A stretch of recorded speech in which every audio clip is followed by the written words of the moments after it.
I'd like to read 3 poems by Osip Mandelstam. He was a Russian. He's one of my favourite poets of the 20th century. I've obviously only read his work in translation. This book is the selected poems of Osip Mandelstam, translated by Clarence Brown and W.S. Merwin. Elsewhere on this channel, there's a poem of my own called Voronezh, which is about Mandelstam. We are lucky enough to live in a society where, should you write a poem, the worst thing that can happen is other people think it's rubbish.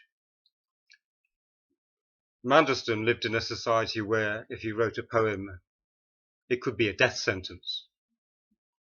And in his case, it turned out to be a death sentence. So he had a great career in front of him, cut short by the authorities. The first poem of his I'd like to read comes from 1912, and it's called The Lutheran. As I was out walking, I met a funeral last Sunday by the Lutheran church, and I stayed idly attending the stern grief of the faithful.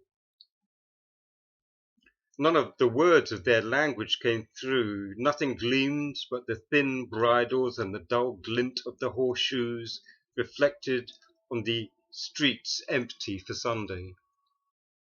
But in the rocking dusk of the hearse, where the dummy sadness had retired, the autumn roses lay in their buttonhole without a word or a tear. Foreigners in black ribbons came walking behind, beside the women weak with weeping, veils drawn across red faces. The implacable coachman kept moving on. Whoever you were, vanished Lutheran, don't worry, it went off well. The proper tears dimmed the proper eyes, the right bells rang through the autumn, and I thought plain thoughts, as was fitting.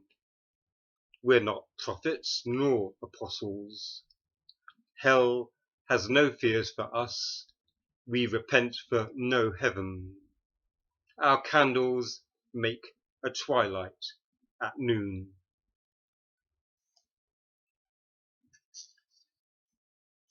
Then if we move forward to 1920, in this poem we can feel the grip of the Soviet state tightening on everyday life.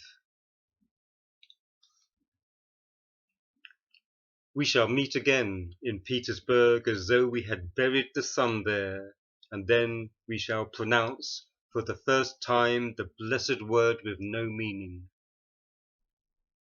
In the Soviet night, in the velvet dark, in the black velvet void, the loved eyes of blessed women are still singing, flowers are blooming that will never die. The capital hunches like a wild cat. A patrol is stationed on the bridge. A single car rushes past in the dark, snarling, hooting like a cuckoo. For this night, I need no pass. I'm not afraid of the sentries. I will pray in the Soviet night for the blessed word with no meaning. A rustling, as in a theatre, and a girl suddenly crying out, and the arms of Cyprus are weighed down with roses that will never fall. For something to do, we warm ourselves at a bonfire. Maybe the ages will die away, and the loved hands of blessed women will brush the light ashes together. Somewhere, audiences of red flowers exist, and the fat sofas of the loges, and a clockwork officer looking down on the world. Never mind if our candles go out in the velvet, in the black void. The bowed shoulders of the blessed women are still singing, "You'll never notice the night sun."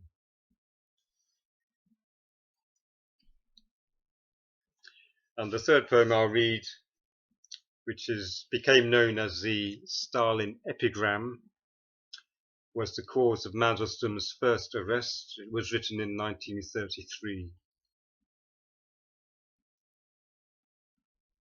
Our lives no longer feel ground under them. At 10 paces you can't hear our words. But whenever there's a snatch of talk, it turns to the Kremlin mountaineer. The 10 thick worms his fingers, his words like measures of weight. The huge laughing cockroaches on his top lip. The glitter of his boot rims, ringed with a scum of chicken-necked bosses, he toys with the tributes of half-men. One whistles, another meows, a third snivels. He pokes out his finger, and he alone goes boom. He forges decrees in a line like horseshoes, one for the groin, one for the forehead, temple, eye.